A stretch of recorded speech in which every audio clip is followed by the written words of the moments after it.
tiesa pati savaime, jinai nesuteikia teisės ir neįpareigoja, kad ją dabar pat reikia visiems visada visur sakyti. Arba kad ją reikia sakyti tiesiai akį žmogų ir į kaktą. Tai yra, su tiesa yra iš esmės tas pat, kaip, sakykime, su maistu. Jeigu aš turiu skanaus maisto, kuris yra kokybiškas, geras, teisingas maistas, tai nereiškia, kad aš jį privalau įsidėti į didelį švirkštą ir švirkšti visiems iš eilės.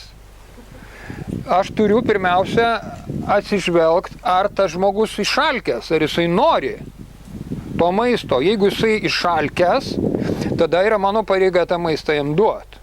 Informacija smegenim yra kaip maistas ir jeigu mes tą informaciją žmogui duodam prievartą, tai yra jo žudymas.